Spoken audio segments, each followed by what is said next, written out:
Okay, so here's a story that I hate to see this kind of thing, but it's good to talk about because it's very important to remember the dangers that are present when you're exploring. You start to get used to it, you get comfortable in a place, and you forget that, every floorboard is suspect. You might fall through. There might be holes in the floor that you can't see, especially if it's at nighttime, like with this story. So, back in September of 2016, there was a woman who fell to her death at an abandoned paper mill in New Jersey.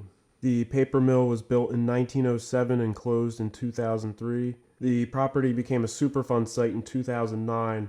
The EPA had recently completed a 7-year investigation in 2015, developing a plan to basically demolish and clean up the entire site. A representative from the EPA said that demolition will happen as soon as possible after all the necessary permitting issues have been resolved, but as of now, there is no date scheduled for demolition. So the report says the 20-year-old woman's name was Rachel Curry. She had fell to her death at approximately midnight on Friday, September 12th. She was at the property with some friends when it happened. In her obituary that was published in the newspaper, it said that Rachel was known for her radiant smile, kindness, generous spirit, and passion for adventure and travel. In her short life, she had traveled through 27 states, including Southeast Asia, Israel, Peru, Bolivia, Canada, Mexico, and France, and was an exchange student in Germany. So it sounds like, she was kind of an adventurous person, probably had explored other buildings like that and gone hiking, other kind of dangerous activities. So even someone like that was able to slip up and make a mistake that ultimately cost her life.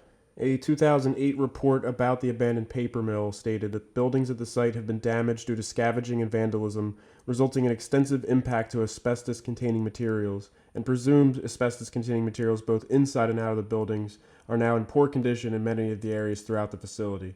In the past, children have been seen entering the site. Buildings are marked with graffiti. One of the buildings have been used for skateboarding. Bikers have used a trail running through the property. Bicycle and ATV tire tracks have been found inside of the main building as well.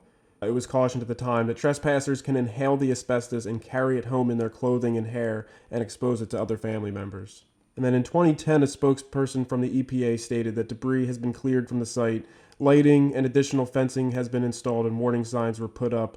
Windows have been boarded up to prevent trespassing, among other measures. So it seems like a few years ago they had made an effort to board it back up, but it sounds like in recent years some of that stuff's been taken down. The additional lighting and fencing wasn't enough to stop people, and people were still getting in.